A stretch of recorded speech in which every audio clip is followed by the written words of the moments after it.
श्री गणेशाय नमः। सियावर रामचंद्राय नमः। ओम हनुमते नमः। श्री गुरुचरण कमलेभ्यो नमः। उमापति महादेवाय नमः। महामुनि विश्वामित्र जी आश्रम में किए जा रहे जप यज्ञ और योग, जिसे राक्षसों द्वारा पूर्ण नहीं किया जा सकता था या पूर्ण नहीं हो पा रहा था, और विशेषकर मारीच और सुबाहु से, महामुनि विश्वामित्र जी मन में विचार करते हैं कि भक्तवत्सल पर ब्रह्म प्रभु श्री राम अवतरित हुए हैं और पृथ्वी का भार हरण करने के लिए ही आपने अवतार लिया है कि तब मुनि बर मन कीन्ह विचारा, प्रभु अवतर हरण मही भारा। तो इस तरह महामुनि विश्वामित्र जी यह सोचते हैं, चिंतन करते हैं कि इसी बहाने जाकर मैं प्रभु के चरणों का दर्शन करूं और विनती करके दोनों भाइयों को यहाँ ले आऊं। तो इस तरह विचार करते हुए, मनोरथ करते हुए आश्रम से अयोध्या नगरी के लिए चलते हैं और इसी मनोरथ करते हुए जाने में उन्हें पता ही नहीं लगता कि वह कब अयोध्या आ गई कि बहुविधि करत मनोरथ, जात लागी नहीं बार, करिमा जन सरऊ जल गए भूप दरबार। और सरयू जी में जल में स्नान कर और राजा के दरवाजे पर पहुंचते हैं कि मुनि आगमन सुना जब राजा, मिलन गयौ लई विप्र समाजा, करि दंडवत मुनि सन्मानी, निज आसन बैठार निहानी। कि राजा दशरथ जी जब मुनि का आगमन, मुनि का आना सुने, तब विप्र समाज को साथ लेकर मिलने के लिए गए। और करि दंडवत मुनि सन्मानी, निज आसन बैठार निहानी। और दंडवत प्रणाम करके मुनि का आदर सत्कार करते हुए उन्हें महल में लाकर और अपने आसन पर बैठाया। विश्वामित्र जी के द्वार पर ठहरने के पीछे कारण भी था कि राजा दरवाजे पर आए और मुनि को आदर पूर्वक ले जाएं, अर्थात आदर पूर्वक ले जाने के लिए द्वार पर रुके, और जिससे राजा की भक्ति कायम रहे और उनके भक्ति की प्रशंसा हो और ऋषि का उचित सम्मान हो। कि लय विप्र समाजा, चूंकि विश्वामित्र जी विप्र हैं, ब्रह्मर्षि हैं, इसी से राजा दशरथ विप्र समाज को साथ लेकर मिलने गए।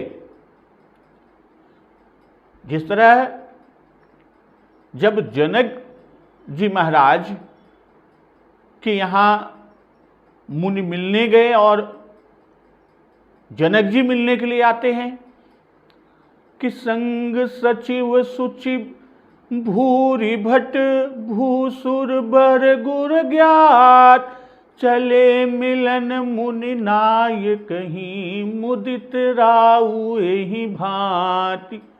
तो जनक जी महाराज के यहाँ जब मुनि मिलने के लिए गए तब विश्वामित्र जी अकेले नहीं थे, बल्कि उनके साथ राजकुमार श्री राम और लक्ष्मण जी भी थे। इसीलिए जनक जी महाराज मंत्रियों, ब्राह्मणों, सुभटों और अपने ज्ञाति वर्ग के लोगों को साथ लेकर मिलने गए। और यहां पर अयोध्यापुरी में केवल मुनि आए हैं, इसलिए केवल विप्र समाज को लेकर राजा दशरथ जी मिलने गए।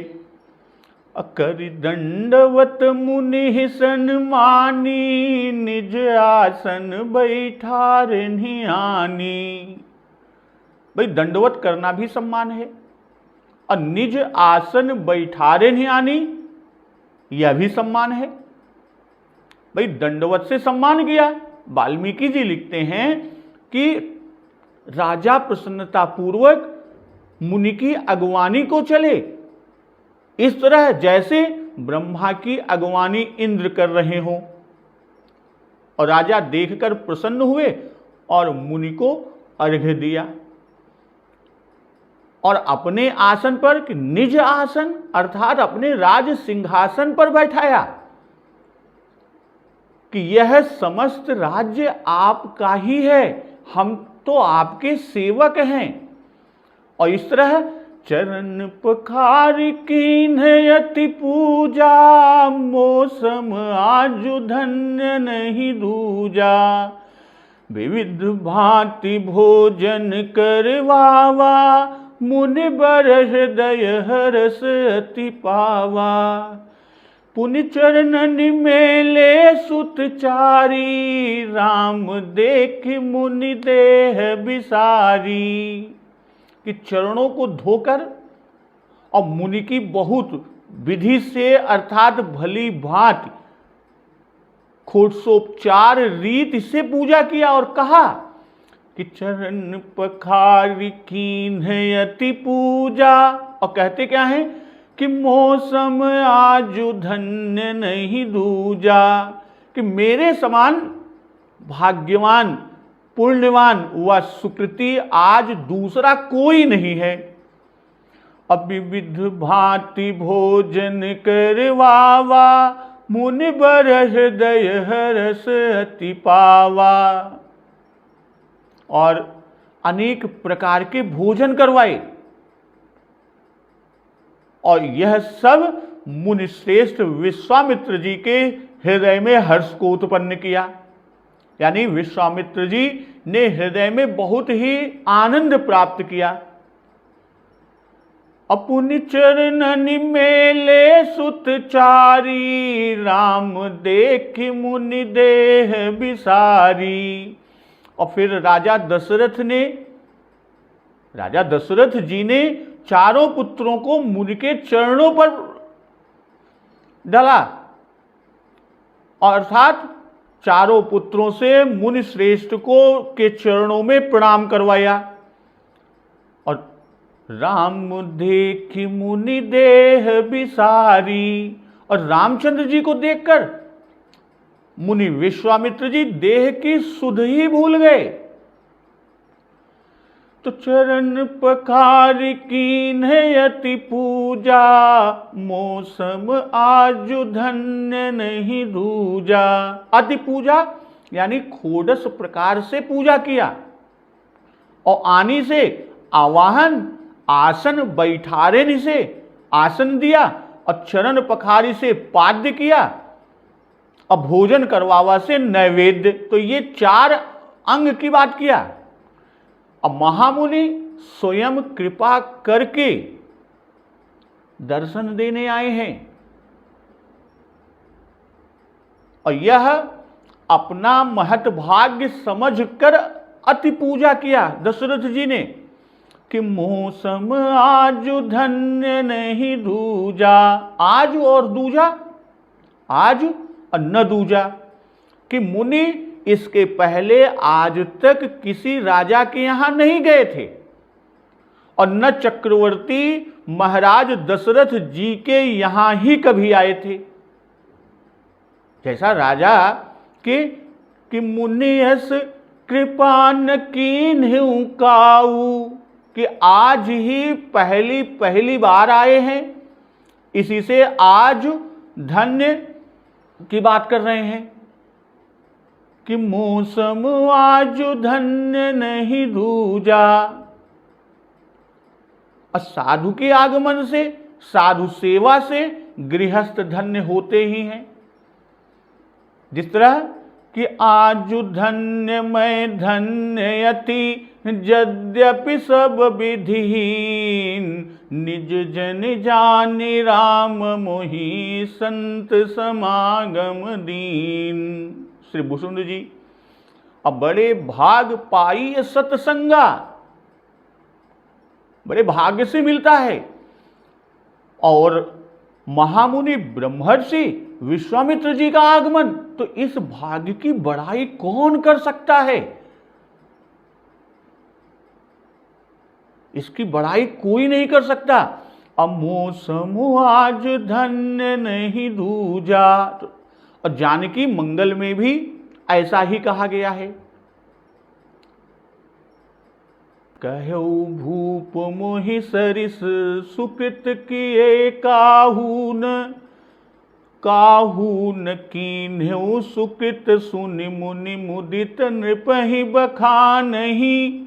तो नहीं दूजा कहने के पीछे का आशय कि जो विश्वामित्र जी किसी के यहां जाते ही नहीं, वे आज ही श्री राम लक्ष्मण जी को लेने के लिए दशरथ जी के यहां आए हैं और जनक महाराज के यहां जाएंगे, सो भी राम कार्य ही के लिए जाएंगे। गीतावली में कहा है कि देखि मुनि रावरे पद आज, भयऊ प्रथम गनती मह, अब ते हूं जहलऊ साधु समाज। और फिर कहते हैं कि मौसम आज धन्य नहीं दूजा, कि मेरा जन्म आज सफल हो गया, मेरा जीवन धन्य हुआ। क्यों? क्योंकि आज मैंने उस महात्मा का दर्शन पाया है जो पहले राजर्षि थे और अपनी कठिन तपस्या, कठोर तपस्या के द्वारा अपना गौरव फैलाया और ब्रह्मर्षि पदवी को प्राप्त किया। तो आपका पवित्र आगमन मेरे लिए एक आश्चर्य है और आपके शुभ दर्शन से मैं और यह स्थान पुण्य तीर्थ क्षेत्र हो गए।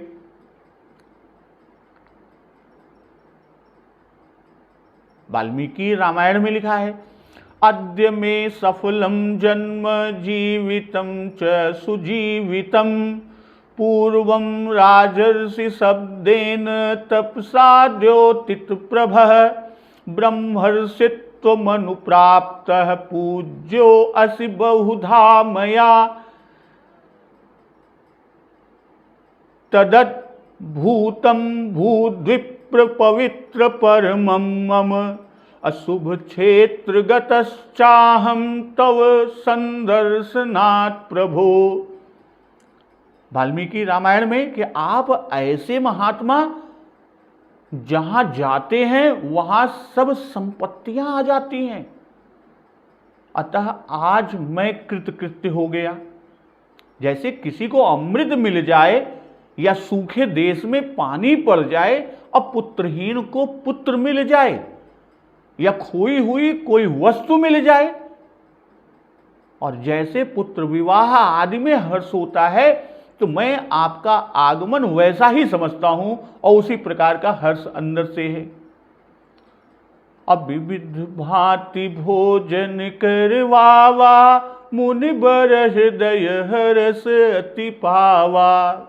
भाई भक्ष, भोज, चोष, लेह, चारों प्रकार के भोजन कि चारि भांति भोजन श्रुति गाई, एक एक विधि बरनि न जाई, अक्षरस रुचिर व्यंजन बहु जाति, एक एक रस अगणित भांति।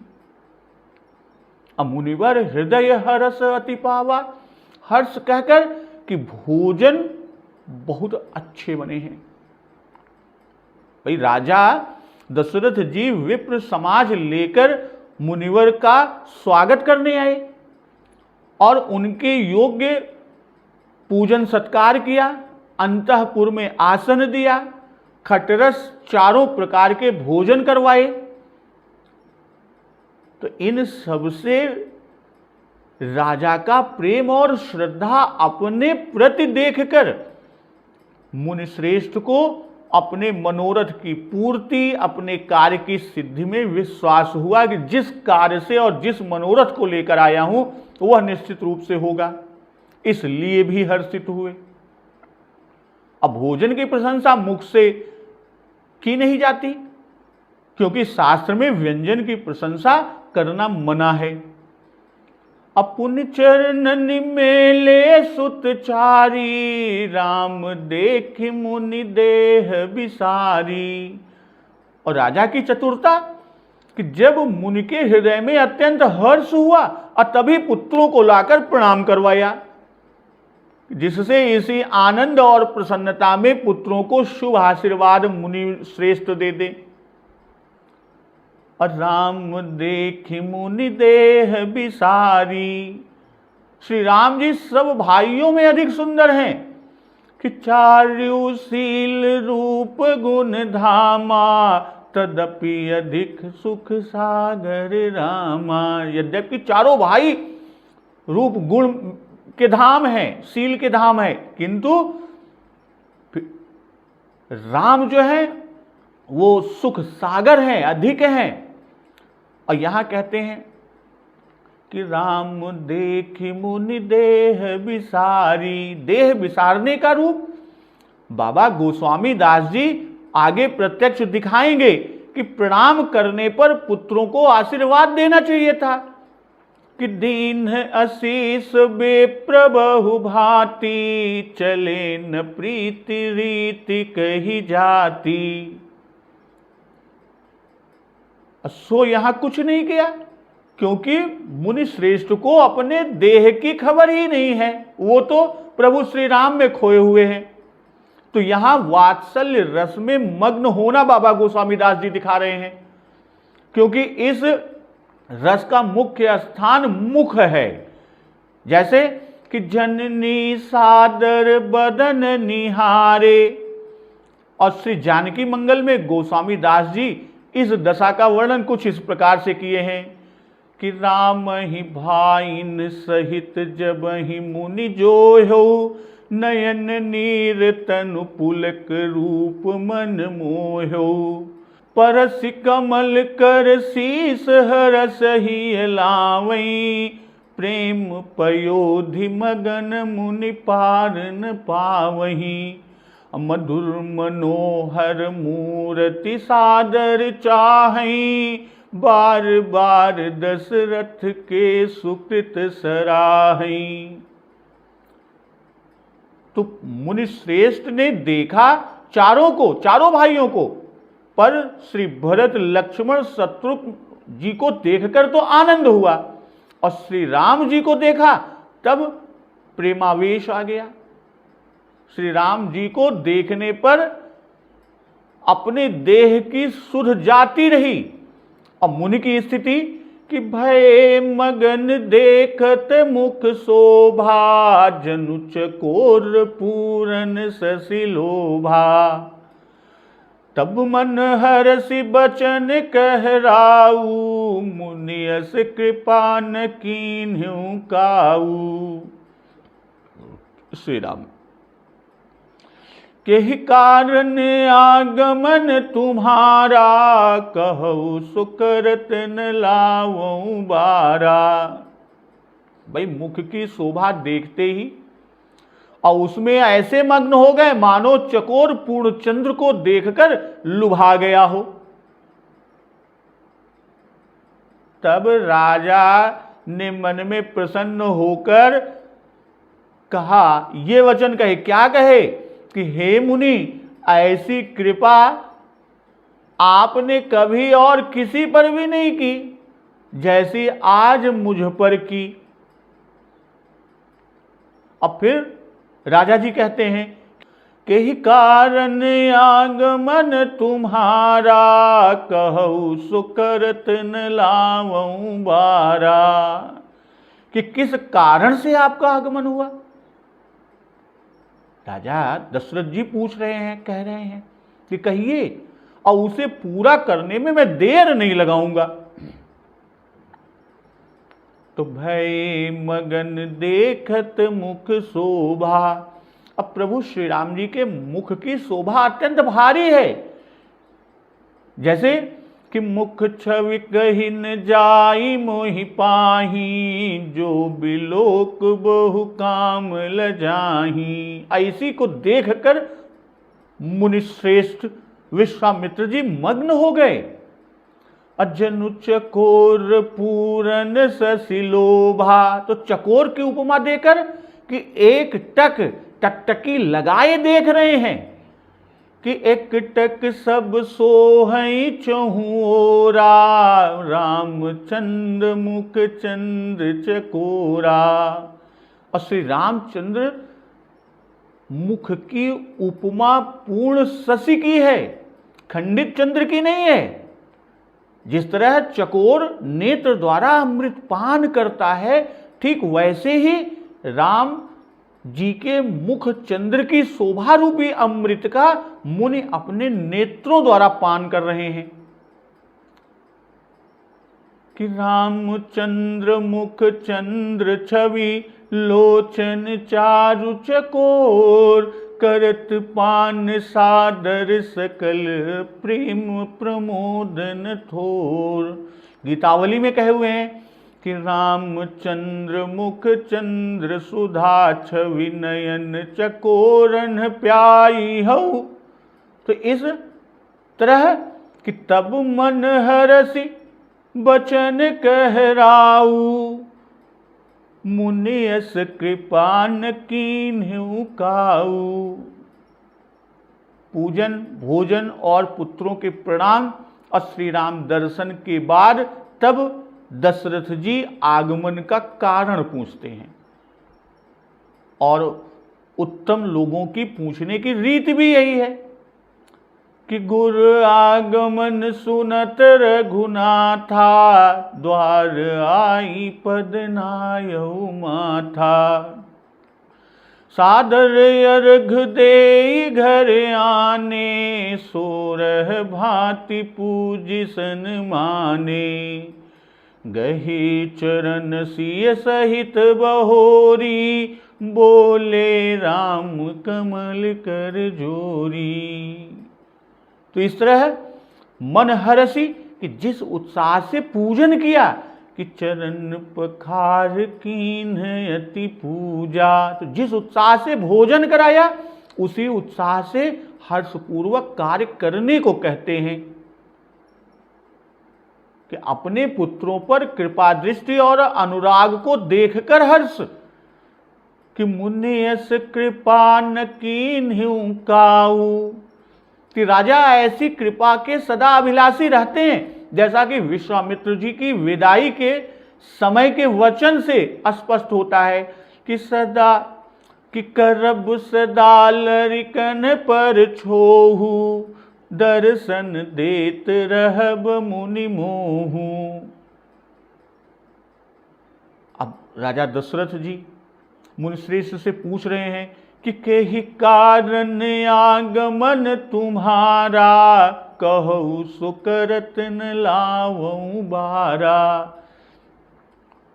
भाई मुनिश्रेष्ठ पहले कभी नहीं आए, अब जो आए हैं तो अवश्य ही किसी कारण से आए होंगे, कुछ न कुछ प्रयोजन से होगा।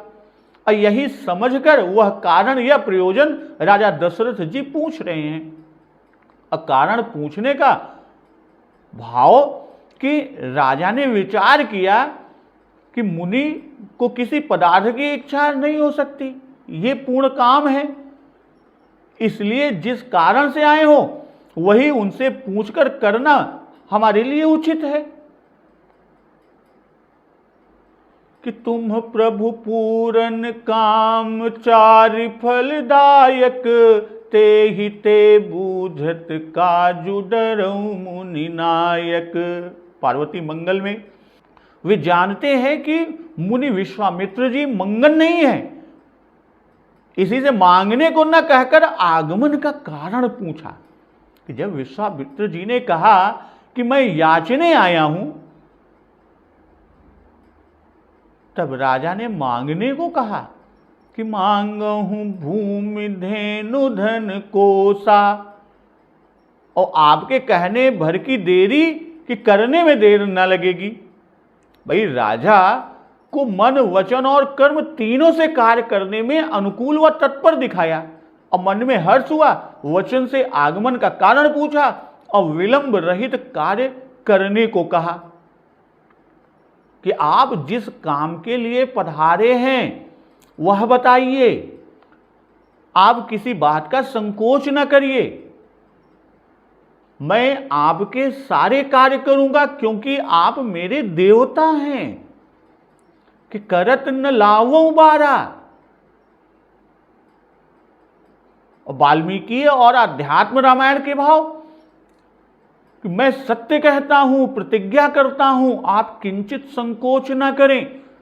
देवता जिसमें प्रसन्न हो वही उपासक का कर्तव्य है, इसलिए जिसमें आपकी प्रसन्नता होगी मैं वही करूंगा।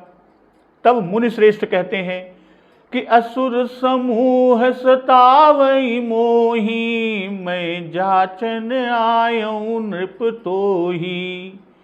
अनुज समेत देहु रघुनाथा, निश्चर बधमय हो बसनाथा। तब मुनि श्रेष्ठ बोलते हैं कि हे राजन, मुझे निशाचर वृंद सताते हैं, इसलिए मैं तुमसे कुछ याचना करने आया हूं। कि मैं जाचन यानी याचना, प्राप्त करने के लिए विनती करना या प्रार्थना करना। कि मैं जाचन आयऊ नृप तोही, कि कुछ याचना करने आया हूं। कि अनुज समेत देहु रघुनाथा, निश्चर बधमय हो बसनाथा। कि छोटे भाई लक्ष्मण सहित रघुनाथ श्री रामचंद्र जी को मुझे दे दो, और निश्चर बधमय हो बसनाथा। कि निशाचरों के मारे जाने से मैं सनाथ हो जाऊंगा। तो मुनिश्रेष्ठ कहते हैं कि असुर समूह सतावहि मोही, मैं जाचन आयऊ नृप तोही। कि असुर समूह सतावहि, यह कहकर अत्यंत दुख को दिखाया कि हम बिल्कुल निशाचरों से परेशान हैं। कि करहि उपद्रव मुनि दुख पावहि। और यहां सतावहि मोही कि यद्यपि राक्षसों के सताने से सभी मुनियों को दुख होता है, कि करहि उपद्रव मुनि दुख पावहि, सभी मुनियों को दुख होता है। कि देखत यज्ञ निशाचर धावहि, करहि उपद्रव मुनि दुख पावहि। फिर भी सब मुनियों के दुख को विश्वामित्र जी अपना दुख मानते हैं, क्योंकि आप महामुनि हैं और मुनिवर्य हैं, मुनिराज हैं। और कहते हैं कि जाचन आयो, कि दानी लोग याचक को नहीं नहीं करते, इसी से कहा कि याचना करने आया हूं। कि सकल, जिस तरह से अयोध्या कांड में उल्लेख है कि सकल काम प्रद तीरथ राऊ, वेद विदित जग प्रगट प्रभाऊ। मांगऊ भीख त्यागे निज धर्मु, आरत काहन करई कुकर्मु। अस जिय जान सुजान सुदानी, सफल करहि जग जाचक बानी। इसी तरह का उल्लेख है। और यहां मुनिश्रेष्ठ कहते हैं कि मैं जाचन आयऊ नृप तोही। तो यहां नृप का संबोधन कर रहे हैं कि गरीब के यहां से याचक विमुख लौट जाए, पर राजा के यहां से कदापि विमुख न जाना चाहिए। कि हमारा यज्ञ सिद्ध कराकर नरों का पालन करो, यज्ञ से मनुष्यों का पालन इस तरह होता है कि यज्ञ से मेघ बनते हैं, जिससे वर्षा होती है, और फिर वर्षा के जल से अन्न उत्पन्न होता है, अन्न से प्रजा का पालन होता है, प्रजा पलती है। कि मुझसा याचक तुमको न मिला होगा, मुनिवर कहते हैं, और न ही मिलेगा कि जिसने कभी किसी से याचना न की हो, और सुकृति दाताओं में भी तुम एक ही हो। तुम्हारी समता का कोई पार नहीं पा सकता, कोई वहां तक पहुंच नहीं सकता कि जिसके यहां मैं याचक बनकर आया। और अनुज समेत देहु रघुनाथा, निश्चर बधमय हो बसना था। अनुज तो भाई प्रभु श्री राम रघुनाथ जी के अनुज तो श्री भरत जी, लक्ष्मण जी और शत्रुघ्न जी तीनों हैं। किंतु पायस के भागों के बांटे जाने के क्रम से श्री कौशल्या जी के हाथ से दिए हुए पायस से होने के कारण श्री लक्ष्मण जी को अनुज प्रायः सर्वत्र कहा गया है, और इसी प्रकार शत्रुघ्न जी को प्रायः सर्वत्र भरतानुज कहा गया है। तो अनुज शब्द लक्ष्मण जी में रूढ़ है, इसी से यहां लक्ष्मण जी का ही बोध होगा कि लक्ष्मण सहित राम जी को मांगने के पीछे का भाव कि इन्हीं दोनों भाइयों के हाथ से इन राक्षसों की मृत्यु है। और मुनि त्रिकालज्ञ हैं, जानते हैं कि हमारे यज्ञ की रक्षा सभी कल्पों में श्री राम जी लक्ष्मण समेत करते आए हैं, इसलिए दोनों को मांगा। और कुछ संतजन और विद्वत मुनि और टीकाकार जन का मत है कि लक्ष्मण जी को मांगने के पीछे का कारण कि लक्ष्मण जी भी भूमि भार उतारने के लिए अवतरित हुए हैं कि शेष सहस्त्र शीश जग कारण, जो अवतरे भूमि भय टारन। और मारीच भी अनुज समेत है,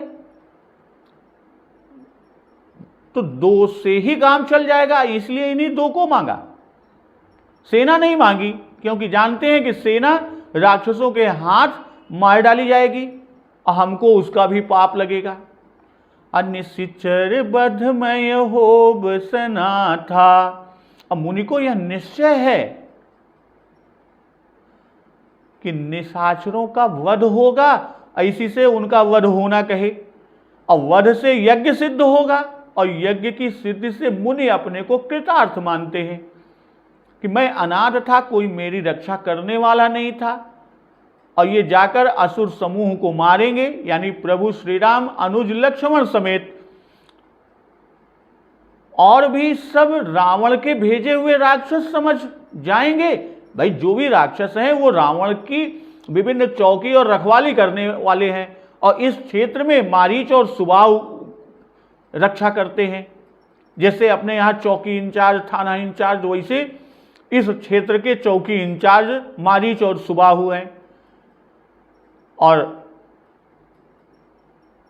तो ये राक्षस जो रावण के भेजे हुए हैं ये भी समझ जाएंगे कि हमारा विश्वामित्र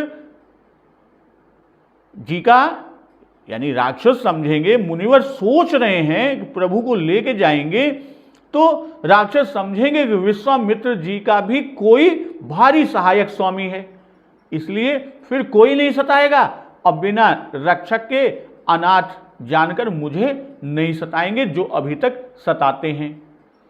तो देहु भूप मन हर्षित, तजहु मोह अज्ञान, धर्म सुजस प्रभु तुम कहो, इन कह अति कल्याण। राजन, मुनिवर कह रहे हैं कि हे राजन, प्रसन्न मन से दो हमें, मोह और अज्ञान को छोड़ दो, तुमको धर्म सुयश और प्रभुता व ऐश्वर्य प्राप्त होगा, और इनका परम कल्याण होगा। इनका कति कल्याण।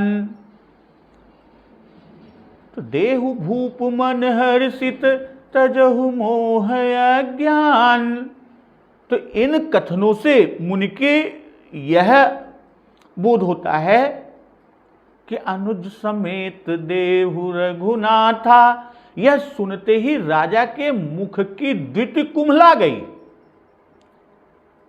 और राजा की दशा गीतावली में वर्णित है कि रहे ठगी से नृपति सुनि मुनि बर के बयन, कहि न सकत कछु राम प्रेम बस पुलक गात भर नीर नयन। और राजा की स्थिति देख मुनि पहले ही उनके नहीं करने के पूर्व ही कहने लगे कि दान में हर्ष होना चाहिए। जैसे कि तुलसी जे मन हरस नहीं, ते जग जीवत जाए। तो देहु हर्षित, यानी जैसे हर्षित मन से तुमने देने को कहा था कि तब मन हर्षि बचन कहराऊ, कि केहि कारण आगमन तुम्हारा, कहु सो करत न लाऊब बारा। तो ठीक वैसे ही हर्षित मन से दो। और तजहु मोह अज्ञान, कि तुम अभी अपने पुत्र यानी श्री राम लक्ष्मण के स्वरूप को नहीं जानते, इनका ऐश्वर्य नहीं जानते, इसी से तुमको मोह है और स्नेह और ममत्व वश होकर समझते हो कि ये राक्षसों के सामने कैसे जाएंगे, अभी तो ये छोटे कोमल बालक हैं। गीतावली में स्पष्ट कि डरपत हो साचे स्नेह, बस सुत प्रभाव बिनु जाने, बूझिए वामदेव अरुकुल गुरु तुम पुनि परम सयाने। रिपुरन दल मकरा की कुशल, अति अलप दिन निघर आई है, तुलसीदास रघुवंश तिलक की, कवि कुल कीरति गई है। तो यह मोह और अज्ञान आगे की चौपाइयों में और स्पष्ट है कि धर्म सुजस प्रभु तुम कहो, इन कह अति कल्याण, कि हर्ष पूर्वक देने से तुम्हारे धर्म की प्रशंसा होगी। मुनिश्रेष्ठ विश्वामित्र जी राजा दशरथ से कह रहे हैं कि राजा बड़े ही धर्मज्ञ हैं, धर्मात्मा हैं, बात के धनी हैं, अपने प्राणों से भी अधिक प्रिय पुत्रों को दे दिया। वाल्मीकि रामायण में लिखा है कि मुनियों की रक्षा और यज्ञादि धर्म के कार्य हैं, और इनसे धर्म की रक्षा और प्रचार तथा देवताओं का उपकार होगा। धर्म सुयश कि स्वार्थ परमार्थ दोनों सिद्ध होंगे। याचक को संतुष्ट किया, अपने वचन का पालन किया। तो ऐसे पुरुष संसार में बिरले ही कोई होते हैं, और यह यश आपको मिलेगा। भाई जब से राजा दशरथ जी ने शब्द भेदी बाण से श्रवण का वध किया, तब से उनके यश में धब्बा लग गया था।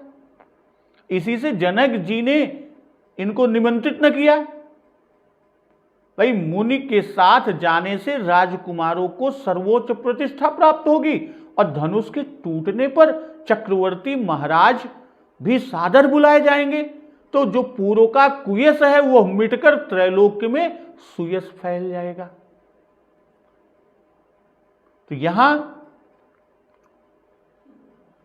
आगे कहते हैं कि धर्म सुजसु प्रभु तुम कहो, कि यज्ञ रक्षा, अहिल्या उद्धार, ताड़का सुबाहु आदि की वध, धनुष भंग और परशुराम गर्व दलन से राजा की महिमा बढ़ेगी। इसी प्रभुत्व की ओर यहां लक्ष्य कर दिखा रहे हैं और कहते हैं इन कहें अति कल्याण, कि आपके धर्म से इनका परम कल्याण होगा। क्यों? कि बाढ़ई पूत पिता के धर्मन, कि विजय, कीर्ति और विवाह आदि सभी प्राप्त हो जाएंगे। और ऐसा भी कहा जाता है कि राजा के सम्मुख मुनि बैठे हुए और उन्हीं को भूप संबोधन देकर कह रहे हैं कि तुमको, अर्थात तुमको तो धर्मादि प्राप्त होंगे, और अंगुली या नेत्र के विलास से चारों पुत्रों की ओर देखते हुए, कि क्योंकि चारों वही विद्यमान हैं, इसलिए कहते हैं कि इन कह अति कल्याण, कि इन सभी का कल्याण होगा। हमारे साथ तो 2 ही जाएंगे, इनका विवाह तो होगा ही, पर शेष 2 जो यहां रह जाएंगे उनका भी कल्याण होगा, उनका भी विवाह हो जाएगा और किसी को चिंता तुम्हें न करनी पड़ेगी, किसी प्रकार की चिंता नहीं करनी होगी। तो सुन राजायते अप्रिय बानी, हृदय कंप मुख दुति कुम्हलानी। चौथे पन पायऊ सुतचारी, विप्र वचन नहीं कहु बिचारी। मुनि के अत्यंत अप्रिय वचन सुनकर राजा का हृदय कांप उठा और उनके मुख की कांति मलिन हो गई, मलिन पड़ गई और बोले कि हे विप्र, मैंने चौथे पन में 4 पुत्र पाए हैं, आपने विचार कर सोच कर यह वचन नहीं कहे। तो सुन राजायति अप्रिय बानी, हृदय कंप मुख दुति कुमुलानी। अति अप्रिय कि अनुज समेत देहुर घुना था, कि ये वियोग मात्र के वचन अप्रिय लगे और उस पर कि निशिचर बधमय होब सना था, कि निशाचरों से युद्ध करने की बात जो कह दी उससे ये और वे 2 वचन अति अप्रिय लगे। पहले राजा के मन, वचन और कर्म तीनों शोभित थे और तीनों में प्रसन्नता दिखाई पड़ रही थी कि तब मन हरसि अब यही तो कह रहे हैं कि तब मन हरसि बचन कहराऊ, मुनियस कृपा न कीन्हु काऊ।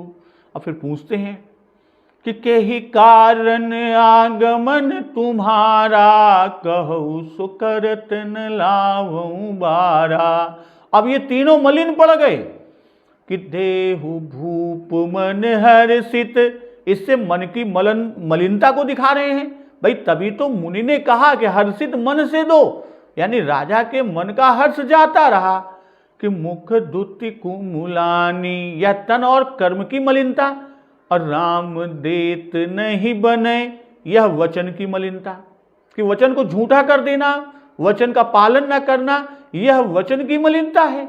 और हृदय कंप, यह मन की मलिनता को दिखा रहा है। और अति अप्रिय के द्वारा कि ये वचन हृदय और मन को विदारित करने वाले हैं। कि चौथे पन पायऊ सुतचारी, विप्र वचन नहीं कहु बिचारी। कहने के पीछे का आशय कि हम को पुत्र दुर्लभ थे, बड़े उपाय से प्राप्त हुए, और दुर्लभ वस्तु देने में बड़ा कष्ट होता है। भाई चौथे पन में जो संतान होती है वह अति प्रिय होती है।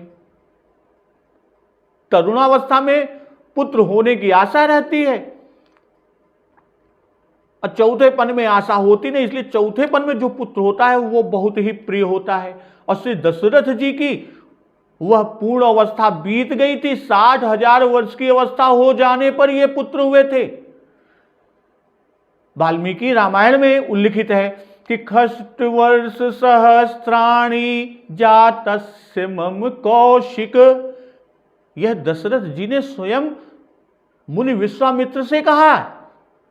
इसलिए यह भी भाव कि यद्यपि मेरे 4 पुत्र हैं और एक भी पुत्र जीवित रहे तो वंश चल सकता है, किंतु ये चारों मेरे बुढ़ापे के पुत्र हैं, इससे चारों अत्यंत प्रिय हैं और अत्यंत प्रिय वस्तु को मांगना नहीं चाहिए। विप्र कि आप वेद वेदता हैं, निरक्षर नहीं हैं, आपको विचार पूर्वक वचन कहना चाहिए था कि वचन नहीं कहु बिचारी, कि आपने इसका विचार न किया कि वृद्धावस्था में संतान का वियोग कैसे सहन होगा। और फिर आप जरावस्था के छोटे छोटे अत्यंत सुकुमार पुत्रों को राक्षसों से युद्ध करने के लिए मांग रहे हैं कि कह निश्चर यति घोर कठोरा, कह सुंदर सुत परम किशोरा। कि भला ये राक्षसों से युद्ध करने के योग्य भी हैं, यह भी आपने नहीं विचारा। अब पुत्र मांगने की वस्तु नहीं, भूमि धन आदि मांगने की चीजें सो मांगनी चाहिए थी। तो राजा इस समय वात्सल्य रस में मग्न हैं, प्रेमांध हो रहे हैं। इसी से मुनि के गूढ़ अभिप्राय से भरे हुए धर्म सुजस वचन के भाव उसके आशय को नहीं समझे। भाई वियोग और निश्चय का सामना इन्हीं दोनों ने राजा के हृदय को आच्छादित कर लिया, घेर लिया, और इसी से ये कातर हो रहे। यह श्री राम प्रेम की महिमा का उत्कर्ष है कि वे प्रवचन नहीं कहु विचारी, कि महामुनि विश्वामित्र जी अविचारी विप्र हो गए। ऐसा क्यों? भाई गोस्वामी जी की भाव निदर्शना कला का कमाल तो यहां पर देखिए कि पहले विश्वामित्र महामुनि थे कि विश्वामित्र महामुनि ज्ञानी, बसहि विपिन शुभ आश्रम जानी। पर विश्व कल्याण के लिए ही क्यों न हो, जब क्षत्रिय राजा के पास जाकर याचना करने के विचार मन में करने लगे, तब महामुनि से बाबा गोस्वामी तुलसीदास ने मुनिवर बना दिया, महामुनि नहीं रह गए। कि तब मुनिवर मन कीन्ह विचारा, और जब याचना करने के लिए राजद्वार पर ही पहुंच गए, तब मुनिवर पदवी से भी नीचे कर मुनि मात्र रह गए। कि मुनि आगमन सुना जब राजा, अकर दंडवत मुनि सन्मानी, राम देख मुनि देहु बिसारी, मुनि अस कृपा न कीन्हु काऊ। कि जब राजा से विनय करके याचना की, तब तो विश्वामित्र जी मुनि भी न रह गए, अविचारी विप्र बन गए। भाई क्षत्रिय राजा के पास जाकर कुछ याचना करना मुनियों के लिए उचित नहीं है, और ऐसा करने से मान तेज और निष्प्रियता की हानि होती है। और आगे भी मुनि व विप्र ही कहे, जब जनकपुर अमराई में ठहरे, राजद्वार पर नहीं गए, तब वे फिर महामुनि पद को प्राप्त हुए।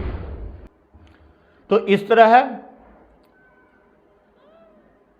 मुनिवर के मांगने पर अब राजा दशरथ जी के अंदर जो ये वात्सल्य रस और प्रेमांध का भाव आता है, तो वह मुनिवर से क्या कहते हैं, तो इसका वर्णन, इसका अमृत रसपान हम लोग अगले दिवस की कथा में करेंगे। तो एक बार जोर से बोलिए सियावर रामचंद्र की जय, पवन सुत हनुमान की जय।